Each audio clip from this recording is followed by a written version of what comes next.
दोस्तों हम लोगों ने कल की कक्षा में यूपी टीजीटी पीजीटी कला विषय से संबंधित राजस्थानी शैली के अंतर्गत मारवाड़ शैली का अध्ययन किया था। मारवाड़ शैली के बाद हमने उसकी उपशैली बीकानेर शैली का भी अध्ययन बहुत बढ़िया तरीके से, बहुत विस्तार तरीके से, बहुत ही लाजवाब किया। उसी कड़ी में आज का अगला बिंदु हमारा है, हम आपके सामने बीकानेर उपशैली जो कि मारवाड़ शैली की उपशैली है, जो कि राजस्थानी शैली के अंतर्गत मारवाड़ शैली आती है। उस मारवाड़ी शैली के अंतर्गत दोस्तों उसकी एक उपशैली हमें आज पढ़नी है, किशनगढ़ शैली, जो कि बहुत ही महत्वपूर्ण है। देखिएगा, लिख लीजिए, क्वेश्चन यहीं से आएगा। यहां से एक क्वेश्चन आपका कंफर्म है केवल इस एक उपशैली से। इसे तो कई क्वेश्चन आते हैं राजस्थानी शैली से, लेकिन किशनगढ़ उपशैली जो मारवाड़ की उपशैली है, यहां से एक क्वेश्चन तो फिक्स रहेगा आपका, ये नोट कर लीजिए। तो नमस्कार, पूर्वांचल कैरियर क्लासेस में मैं राहुल सर आप सभी का बहुत बहुत स्वागत करता हूं दोस्तों। और वीडियो को अंत तक देखिएगा, आपके लिए बहुत ही महत्वपूर्ण बिंदुओं पे चर्चा होने वाली है। और परीक्षा तो आप जानते हैं, जैसा कि मैं रोज बताता हूँ आपको, नवंबर दिसंबर में आपका एग्जाम, आज मैं 6 महीने से चिल्लाता आ रहा हूँ आपसे कि नवंबर दिसंबर में आपका एग्जाम हो जाएगा, इसी महीने के लास्ट तक आपका कैलेंडर भी आ जाएगा। तो सारी चीजें आपके सामने एकदम धीरे धीरे स्थिति साफ हो रही है। तो ध्यान दीजिएगा, आज का हमारा कौन सा बिंदु है, इस पर हम ध्यान आपका आकर्षित करना चाहेंगे और आपसे निवेदन और रिक्वेस्ट दोनों करेंगे कि भैया अंत तक बने रहिएगा, बहुत हेल्पफुल साबित होगी आपकी परीक्षा के लिए यह वीडियो। तो इसलिए बहुत जरूरी है, इसको आप लोग बहुत ध्यान से पढ़िए और समझिए। हमारा पूरा प्रयास होगा कि बहुत बेहतरीन तरीके से आपको समझाया जाए और बताया जाए। दोस्तों, राजस्थानी शैली के अंतर्गत हम लोग अध्ययन कर रहे थे, कौन सी शैली? राजस्थानी शैली, राजस्थानी शैली या चित्रकला। इसके अंतर्गत हम लोगों ने एक इसका प्रकार है, 4 वर्गों में वर्गीकृत किया गया। हमने बताया हाड़ौती को हम लोग पढ़ लिए, मेवाड़ को पढ़ लिए, अभी हम मारवाड़ पे चर्चा कर रहे हैं, उसकी उपशैलियों पे चर्चा कर रहे हैं। इसके बाद एक और बचेगा ढूंढाड़। उसके बाद हम सीधा सीधा आपके आ जाएंगे पहाड़ी चित्रकला पे, पहाड़ी शैली पे। तभी हम मारवाड़ शैली पढ़ रहे हैं। इसके अंदर कौन सी? मारवाड़ मारवाड़ शैली। कौन सी शैली? मारवाड़ शैली। और इस मारवाड़ शैली के अंतर्गत एक इसी की उपशैली है जिसका नाम आज हमें पढ़ना है, किशनगढ़ किशनगढ़ उपशैली। कौन सी शैली है? किशनगढ़। किसके अंतर्गत आती है यह किशनगढ़ उपशैली? इसी मारवाड़ शैली के अंतर्गत आती है। और मारवाड़ किसके अंतर्गत आती है? आपके राजस्थानी चित्रकला राजस्थानी शैली के अंतर्गत आती है। दोस्तों, हम बात करेंगे आज किशनगढ़ शैली की। किस शैली की? किशनगढ़ शैली की। किशनगढ़ आखिर में है कहां? कब इस किशनगढ़ राज्य की स्थापना होती है? कौन इसकी स्थापना करता है? इस क्षेत्र में आप देखेंगे कि सन 1609 ईस्वी में, कब? 1609 ईस्वी में, ध्यान दीजिएगा ये डेट, 1609 ईस्वी में। आप देखे पढ़े रहे होंगे पिछली कक्षा में, जोधपुर में एक राजा थे, उदय प्रताप सिंह। क्या नाम था उनका? उदय सिंह, उदय प्रताप सिंह। उन्हीं का पुत्र था, उन्हीं का ये किशन सिंह था, ये उसी के नाम पर ना भैया पड़ा है किशनगढ़, उस राज्य का नाम। तो ये जो किशनगढ़ पड़ा है उसी किशन के नाम पे पड़ा है। किसके? किशन। तो जोधपुर के जो राजा थे, हमने बताया उदय सिंह, उन्हीं का ये 8वां पुत्र था। जोधपुर के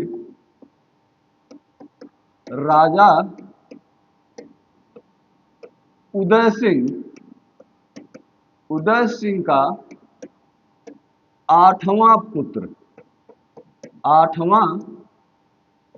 पुत्र जिसका नाम है किशन सिंह। क्या नाम है? किशन सिंह। यही किशन सिंह है, यही किशन सिंह जो जोधपुर के राजा उदय सिंह का 8वां पुत्र है। इसने सैठोवल नाम को एक सैठोवल, क्या नाम, कौन सा नाम है? सैठोवल। एक सैठोवल नाम का क्षेत्र विजिट किया, जीता। और उसको जीत कर यही किशनगढ़ नाम से उस राज्य की स्थापना की। कब की? सन 1609 ईस्वी में। और इस क्षेत्र में जो प्रचलित शैली हुई, आगे चलकर विकसित हुई जो शैली, उसी को इस क्षेत्र के नाम पर, इस राज्य के नाम पर जोड़ दिया गया और कह दिया गया कौन सी शैली? किशनगढ़ शैली। यह चीज ध्यान दीजिएगा। और यह किशनगढ़ शैली, यह मारवाड़ शैली की उपशैली है। इसको भी ध्यान दीजिएगा। इसकी किशनगढ़ राज्य की स्थापना, किशनगढ़ नगर की स्थापना 1609 में किशन सिंह करता है। कौन करता है? किशन सिंह करता है। आप देखेंगे कि इस शैली, जो यह शैली है, यह राजस्थान के मध्य में, यह शैली, यह शैली राजस्थान के मध्य में, ये आप राजस्थान में जाएंगे तो आपको वहीं पर एक गुंडालियो नाम की झील मिलेगी। किस नाम की? गुंडालियो। एक गुंडालियो नाम की झील है। लगभग इसकी स्थिति राजस्थान के मध्य में पड़ती है, बीचों बीच। उसी गुंडालियो नामक झील के किनारे यह राज्य स्थित है। कौन? किशनगढ़। और यहीं पर यह शैली विकसित होती है। इसी शैली को क्या नाम दिया जाता है?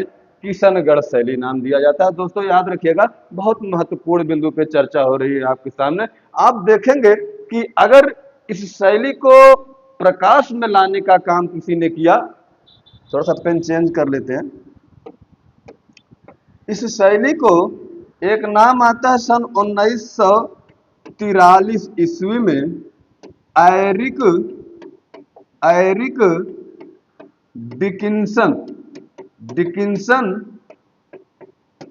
और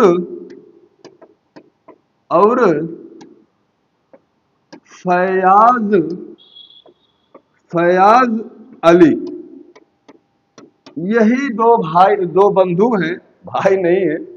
यही एरिक डिकिंसन महोदय और फैज अली साहब, इन्हीं को श्रेय दिया जाता है, इन्हीं को श्रेय दिया जाता है, फयाज अली और एरिक डिकिंसन महोदय को, कि 1943 सन 1943 ईस्वी में इस शैली को, किशनगढ़ शैली को प्रकाश में लाने का काम किया। तो आपसे क्वेश्चन कभी भी पूछे कि किशनगढ़ उपशैली जो है मारवाड़ की या राजस्थानी शैली के अंतर्गत एक शैली आती है मारवाड़ शैली, उस मारवाड़ शैली के एक उपशैली है जिसका नाम है किशनगढ़। उस किशनगढ़ उपशैली का, उस किशनगढ़ उपशैली को प्रकाश में लाने का श्रेय किसे, निम्नलिखित में से किसे जाता है?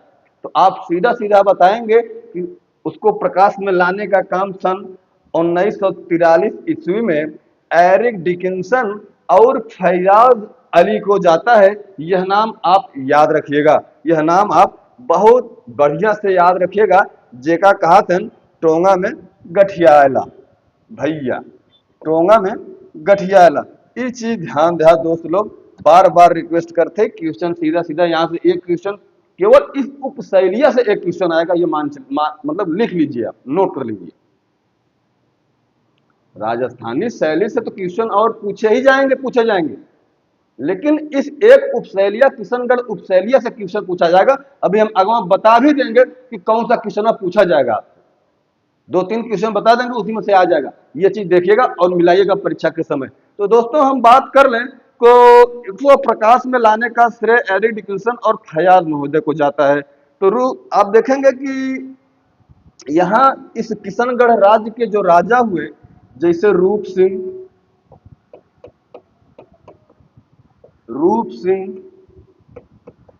मान सिंह, राज सिंह, राजा राज सिंह, राजा सावंत सिंह, ये महत्वपूर्ण नाम है आप लोगों के लिए कि इस किशनगढ़ क्षेत्र में इन राजाओं ने राजपाट किया, राज शासन चलाया। और इन राजाओं का रूप सिंह, मान सिंह, राज सिंह और राजा सावन सिंह, आप मान लीजिए कि इन राजाओं का इस किशनगढ़ शैली के विकसित होने में बहुत बड़ा योगदान रहा है। कौन कौन से थे? रूप, मान, राज और सावंत। किशनगढ़ शैली के विकास में इन राजाओं का बहुत ज्यादा या बहुत बड़ा योगदान रहा है। हम एक एक दो दो लाइन में देख लेते हैं, जिसकी जितनी हमें आवश्यकता होगी। किसी को हम एक लाइन में, किसी को हम 4-6 लाइन में पढ़ लेते हैं। किसने कौन सा कार्य किया, किसके समय में कौन सा चित्रकार, अभी आगे ये सब चीजें आपको मिलेंगी।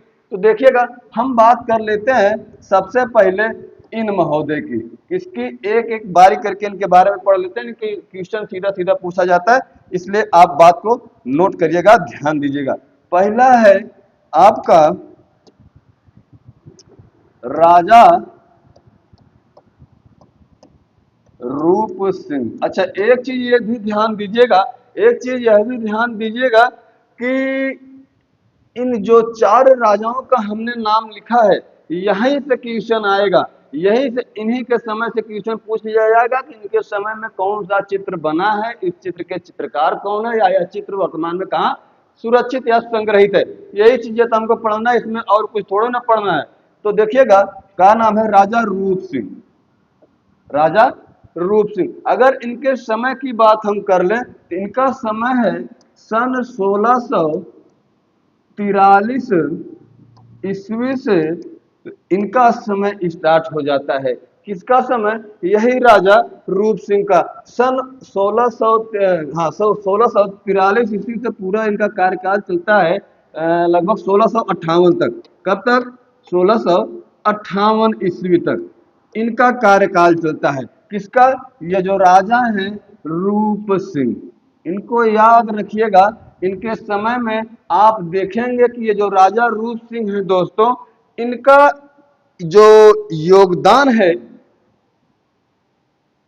इस शैली के पुष्पित, पल्लवित और विकसित होने में, किशनगढ़ शैली के, इन्हीं का योगदान ही इस शैली की आधारशिला मानी जाती है। इन्हीं का योगदान इस शैली के पनपने में, विकसित होने में आधार मान लिया जब गया है, या आधारशिला मानी जाती है। किसका योगदान? यही जो राजा रूप सिंह है। इन्होंने रूपनगर, एक नगर बसाया जिसका नाम है, अपने नाम पे रखा, रूपनगर। इन्होंने रूपनगर की स्थापना की। किसकी?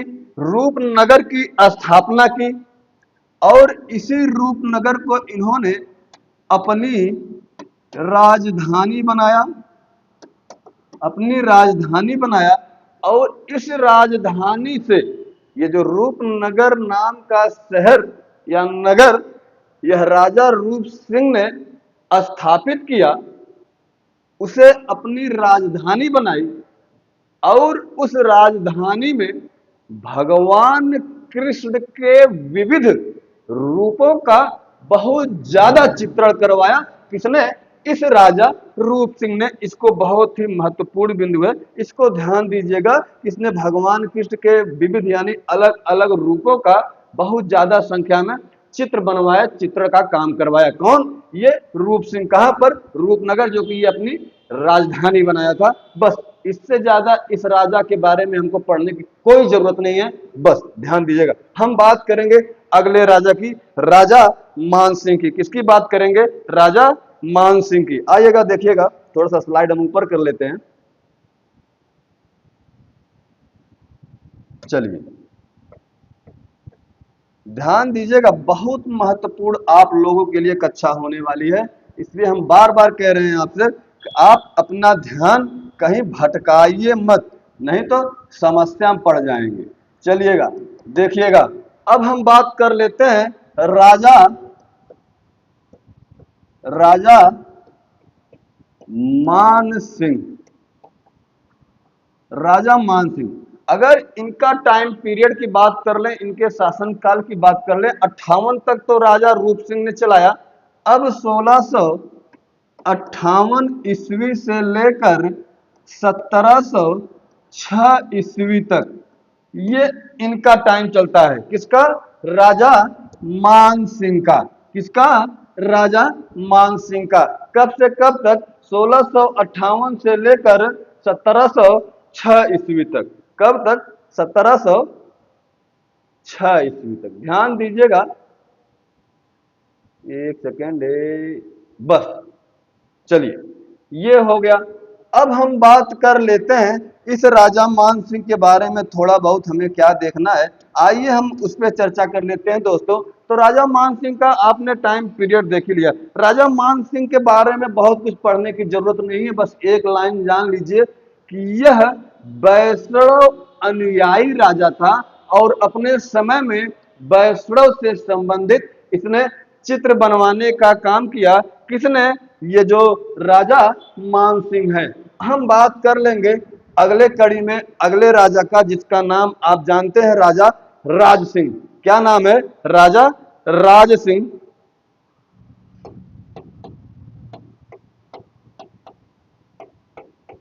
ये महत्वपूर्ण है आप लोगों के लिए ज्यादा।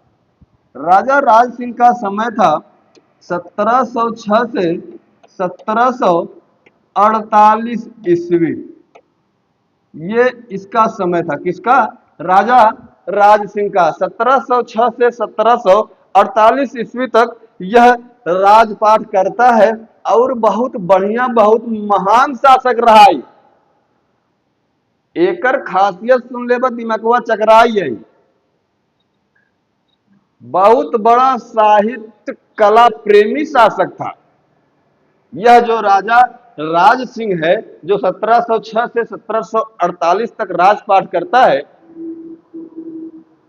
बहुत बड़ा योगदान इसका भी माना जाता है किशनगढ़ शैली के विकसित होने में। यह बहुत ही बड़ा कला प्रेमी शासक था।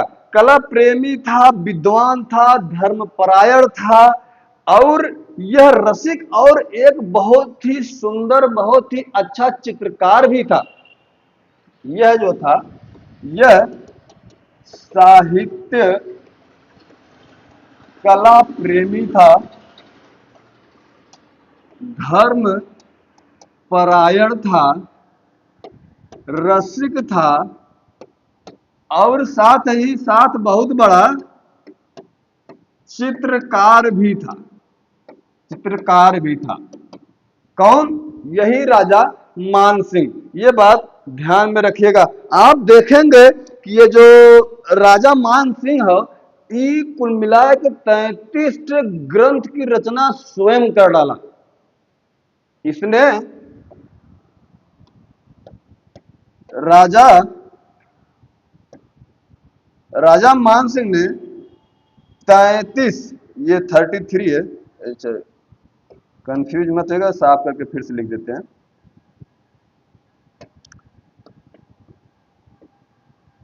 33 ग्रंथों की रचना इसने की थी। किसने? राजा मान सिंह ने कुल 33 ग्रंथों की रचना की थी और इस शैली यानी किशनगढ़ शैली के विख्यात चित्रकार सूर्यध्वज, इस बहुत विख्यात चित्रकार थे जिसका क्या नाम है? सूर्यध्वज। जो सूर्यध्वज नाम का चित्रकार था दोस्तों, बहुत विख्यात चित्रकार था, वह इसी राजा मान सिंह का दरबारी चित्रकार था। किसका दरबारी चित्रकार था? चित्रकार सूर्यध्वज। सूर्यध्वज यही राजा मान सिंह का दरबारी चित्रकार था, जो राज सिंह की चित्रशाला का बाद में प्रबंधक भी बनाया जाता है। यह इसकी राजा मान सिंह के राजा क्या नाम है इसका? राजा राज सिंह, जो मान सिंह लिख दिए क्या भाई? एक सेकंड माफ करिएगा, माफ करिएगा। रूप सिंह हो गए। चलिए, राजा रूप सिंह को हमने देख लिया। राजा मान सिंह को देख लिया।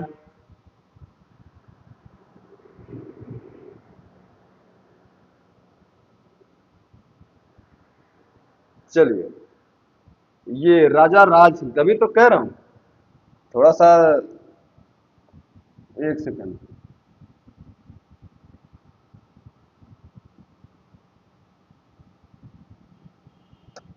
ये यहाँ तक, ये तो मान सिंह, ये तो इनका बातें खत्म, इनके बारे में इतने जानना, वैष्णव अनुयायी थे, इनके समय में वैष्णव धर्म से संबंधित चित्रण का प्रकार हुआ, इससे ज्यादा इनके बारे में कुछ जानना ही नहीं है और कुछ आता भी नहीं है, बस इतना काफी है।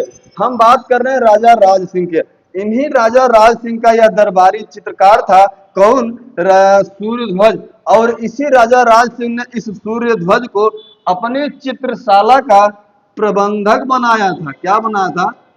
प्रबंधक बनाया था। कौन, किसको बनाया था प्रबंधक? यही सूर्यध्वज को किसने बनाया था? राजा राज सिंह ने अपनी चित्रशाला का प्रबंधक बनाया था। बस इनके बारे में, राज सिंह के बारे में इतना बहुत आप समझ लीजिए, बहुत ज्यादा है, कम नहीं है।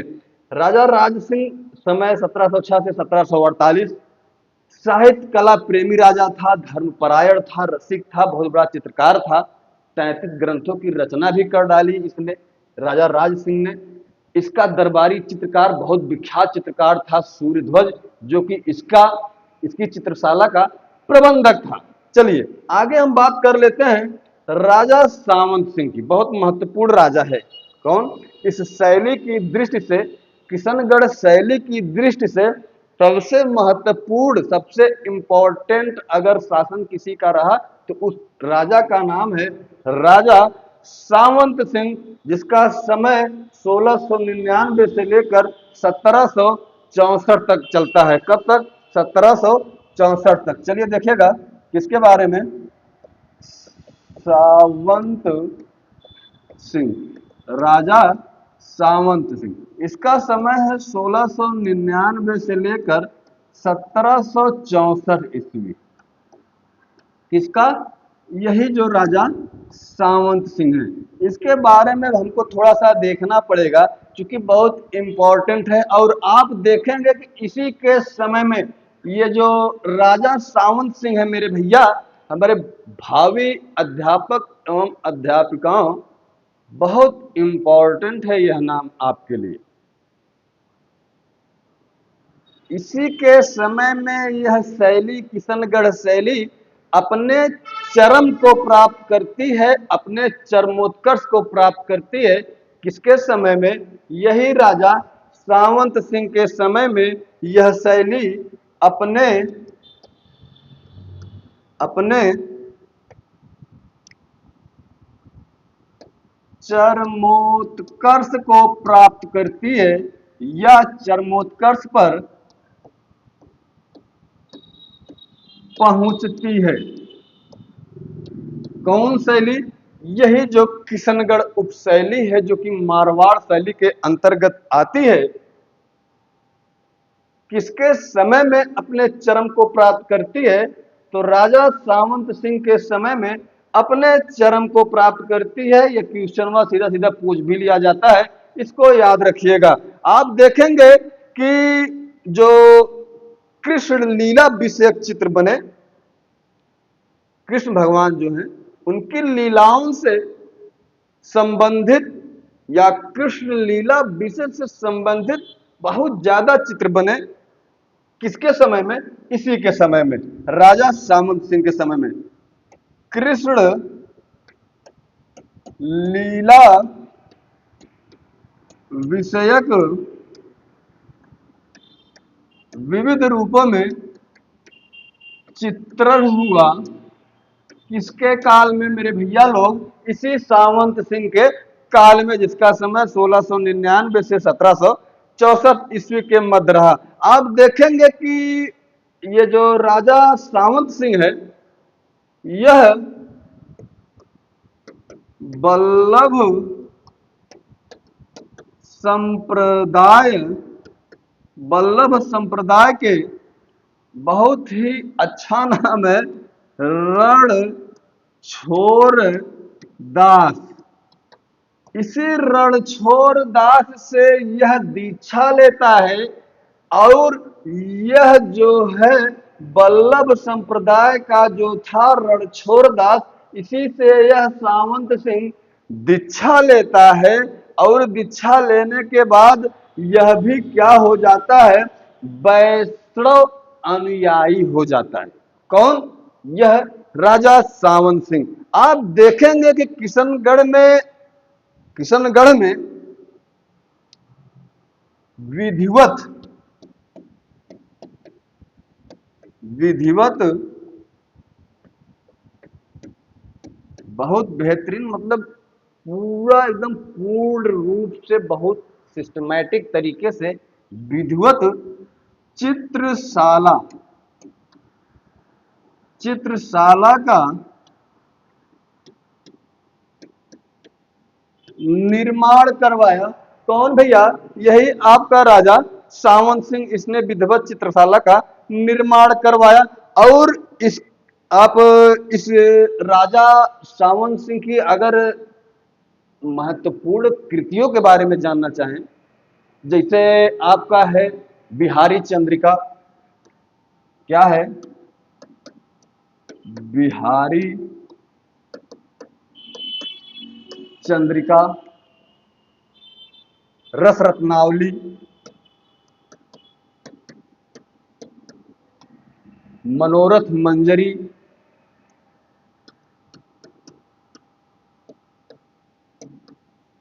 मनोरथ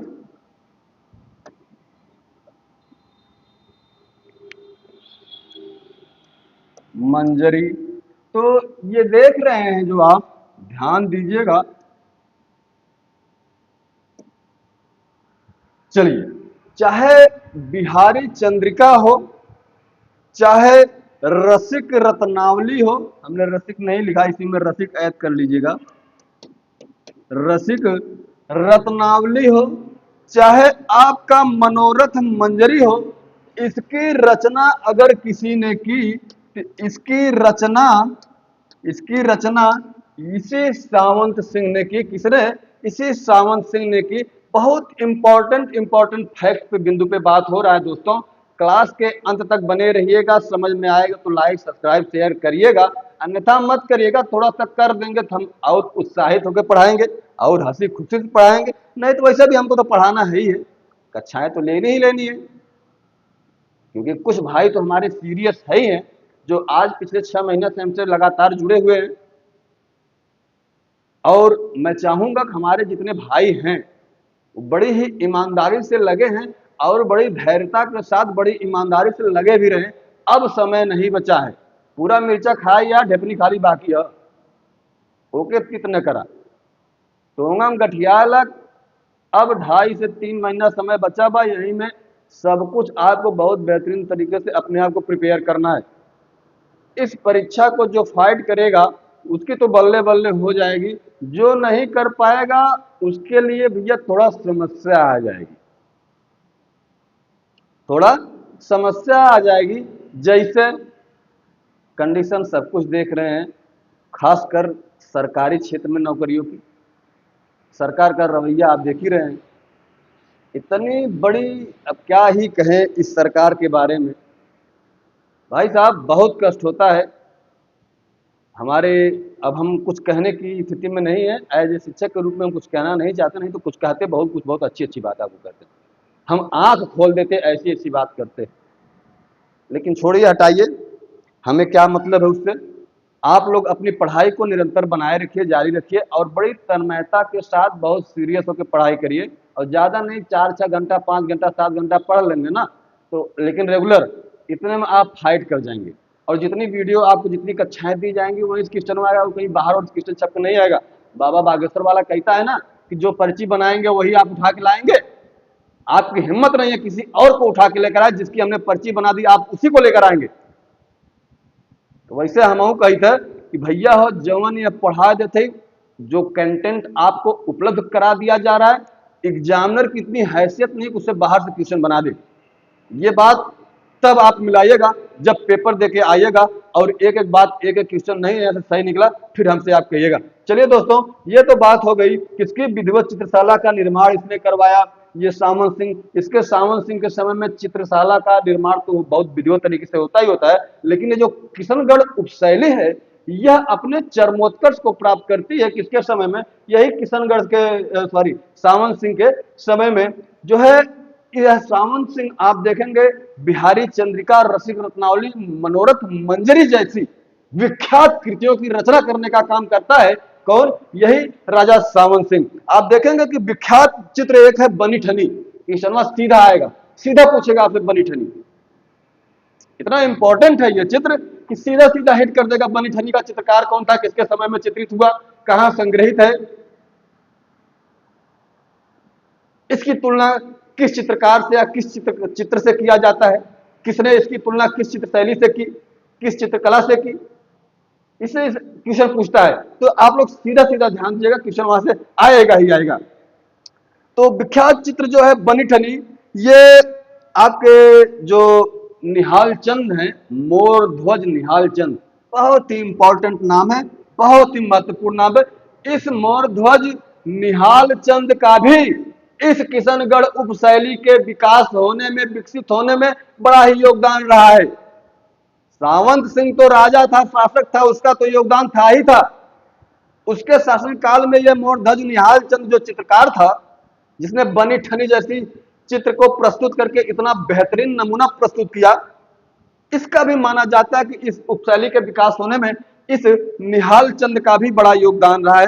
यह बात दोस्तों याद रखिएगा। तो विख्यात चित्र जो बनी ठनी है, यह निहाल चंद जो इसका दरबारी चित्रकार था, इसी के आश्रय पर जीता था। इस चित्र शैली का, किशनगढ़ उपशैली का विकास होने में उसका भी बड़ा योगदान है। ये जो विख्यात चित्र है बनी ठनी, बनी ठनी मोर ध्वज निहाल चंद, आप याद रखिएगा निहाल चंद। चलिए, इसके चित्रकार हैं कौन से? निहाल चंद। आगे हम थोड़ा सा स्लाइड को ऊपर करते हैं, और भी कई बातें, इंपॉर्टेंट बातें इनके बारे में हमें जाननी है। तो आइए दोस्तों देखते हैं अगला बिंदु क्या है। चलिए,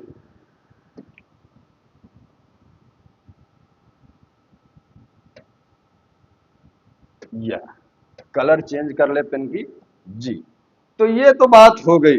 अब हम बात कर लेते हैं जो यह बनी ठनी चित्र है, यही चित्रवा जिसके चित्रकार निहाल चंद्र हैं। यह बनी ठनी नामक जो चित्र है, यह सावंत सिंह की पासवान है। इसकी सावंत सिंह की। सावंत सिंह ने बनी ठनी को राधा का रूप माना है। सावंत सिंह ने बनी ठनी को राधा का रूप माना है, और राधा का रूप मानकर, राधा का एक और नाम है नागरी, राधा का पर्यायवाची ना है जी, राधा का एक और नाम है नागरी। उसी नागरी नाम पर यह राजा सावंत सिंह अपना नाम रख लेता है। क्या रखता है? नागरी दास, नागरी दास। यह सावंत सिंह अपना नाम रख लेता है। ये जो बनी ठनी है, यह राधा को मानकर चित्रित, राधा के रूपों को मानकर चित्रित करने का काम किया गया है। और राधा का एक नाम है नागरी, जिसके आधार पर राजा सावंत सिंह ने अपना एक नाम और रख लिया। क्या? नागरी दास। आप देखेंगे कि निहाल चंद ने, बहुत इंपॉर्टेंट नाम है भैया, निहाल चंद जो चित्रकार है, निहाल चंद्र ने नागर समुच्चय नाम से,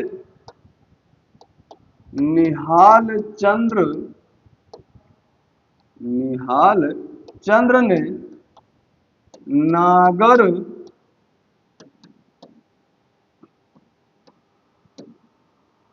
समुच्चय नाम से कुल 75, 1 2 10 20 50 नहीं, कुल 75 ग्रंथों को चित्रित करने का काम किया। 75 ग्रंथों को चित्रित करने का काम किया। किसने? यही मोर ध्वज निहाल चंद। किस नाम से? नागर समुच्चय के नाम से, जिसका आधार नागरीदास तथा बनी ठनी का प्रेम रहा है। ये जो 75 ग्रंथ चित्रित कर डाले नागर समुच्चय नाम से, उसका आधार ही बनी ठनी का प्रेम रहा है और कुछ नहीं रहा है। अच्छा, आप देखेंगे कि राजा कल्याण सिंह के समय में लाइली दास ने, किसके समय में? कल्याण सिंह के समय में, राजा कल्याण सिंह के समय में एक अच्छा चित्रकार था जिसका नाम था लाइली दास। लाइली दास ने गीत गोविंद, गीत गोविंद का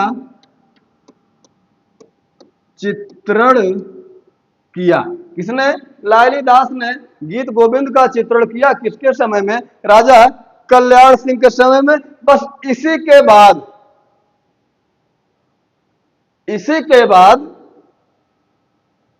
जो किशनगढ़ शैली है, यह धीरे धीरे कंपनी शैली के प्रभाव में आ जाती है। और कंपनी शैली के प्रभाव में आने के बाद यह जो शैली है, यह अपनी पतन की ओर बढ़ती है और धीरे धीरे धीरे धीरे इसका क्या हो जाता है? पतन हो जाता है। यानी कुल मिला जुला के कहा जा सकता है कि, एक सेकेंड जी, हाँ, इसके बाद यह शैली कंपनी शैली के प्रभाव में आ जाती है और आगे चलकर इसका पतन हो जाता है, यह शैली लुप्त हो जाती है।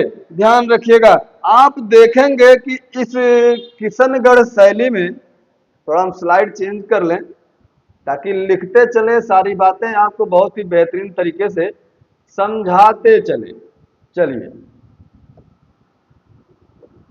ध्यान दीजिएगा, बहुत महत्वपूर्ण बिंदु है, ध्यान दीजिएगा कि इस किशनगढ़ शैली में आप देखेंगे, चाहे आप राग रागनियों की बात कर लें, चाहे कृष्ण लीला की बात कर लें, चाहे 12 मासा की बात कर लें, चाहे नायक नायिका भेद की बात कर लें, ये सब प्रमुख विषय रहे हैं इनके चित्रण के। इसके इस किशनगढ़ शैली के प्रमुख विषय में अगर हम बात कर लें, प्रमुख विषय इसके चित्रण के इस शैली के चित्रण के प्रमुख विषय की बात कर ले तो हम सीधे सीधे कह सकते हैं कि राग रागनियों,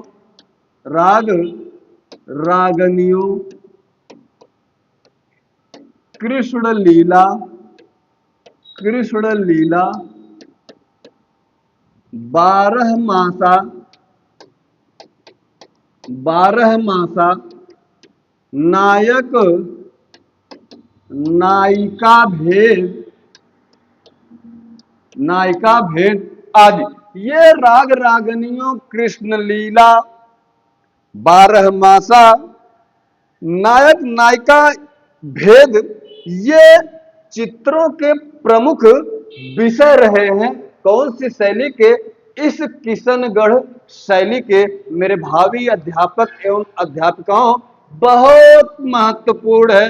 इकुल अखिया कुतरिया से स्कैन कैला, अगर स्क्रीनशॉट न मार पावा, नोट डाउन न कर पावा, लिख न पावा कॉपी कलम लेके, अखिया कुतरिया से स्कैन कैला और वो न कह पावा टोंगम गठियाला। यह नाते भैया बहुत जरूरी चीज है, बहुत इंपॉर्टेंट चीज है।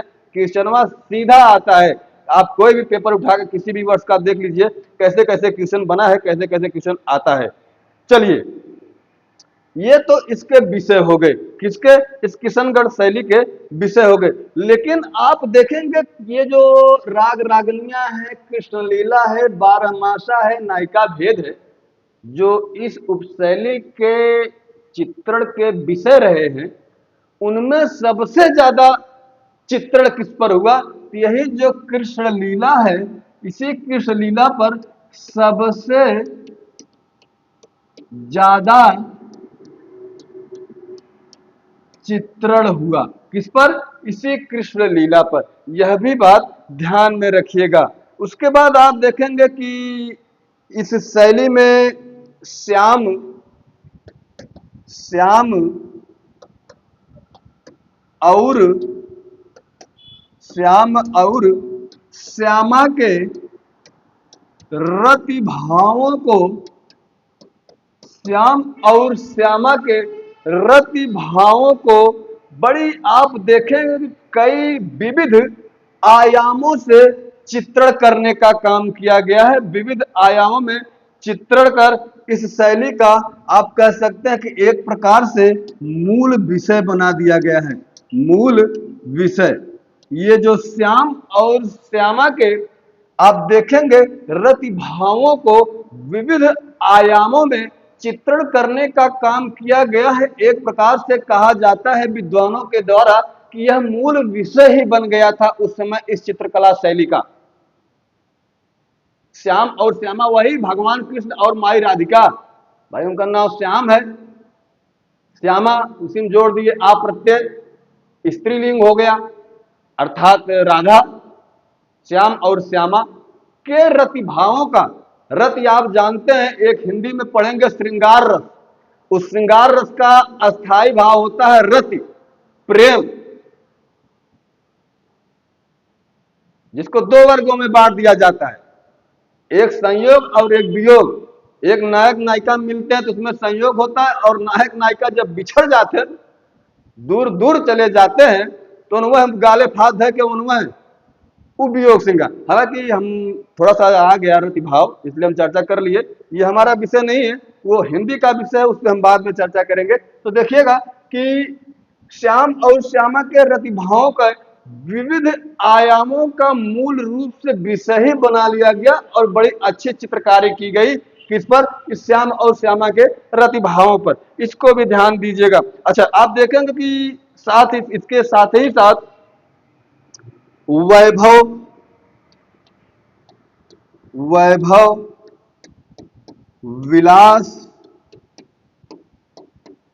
उत्सव, वैभव विलास उत्सव, चांदनी रात में नौका विहार, चांदनी रात में नौका विहार, ये वैभव विलास उत्सव चांदनी रात में नौका विहार का जो दृश्य है, ये इस दृश्यों को, इन चित्रों को बहुतायत संख्या में चित्रित करने का काम किया गया है दोस्तों। और इसमें जो ये चांदनी रात में नौका विहार नामक चित्र है, यह वर्तमान के राष्ट्रीय संग्रहालय नई दिल्ली में संग्रहित है। इसको भी टोंगा में गठिया लीजिएगा, बहुत महत्वपूर्ण बात यह भी है। आगे बढ़ेंगे, आगे बढ़िएगा, देखिएगा। अच्छा, एक चीज तो ये जान ला कि इस शैली में नारी चित्रण जो हुआ है बहुत लाजवाब हुआ है, उसका कोई जवाब नहीं। नारी चित्रण इतना सुंदर, इतना बढ़िया, इतना शानदार हुआ है इस किशनगढ़ उपशैली में, जिसका कोई जवाब नहीं है मेरे दोस्तों। आप देखेंगे कि ना, अगर अभी आगे जब हम इसकी विशेषता पढ़ेंगे इस शैली की, उसमें सबसे पहली और सबसे प्रमुख विशेषता ही यही है, नारी सौंदर्य।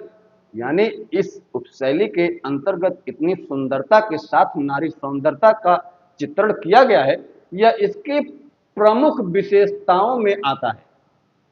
यह भी बात एकदम ध्यान रखिएगा। तो दोस्तों आगे बढ़िएगा। तो ना ये तो हो गया कि इस शैली में नारी का चित्रण बहुत ही बेहतरीन तरीके से हुआ है, और किस तरीके से हुआ है इसको भी देख लीजिए।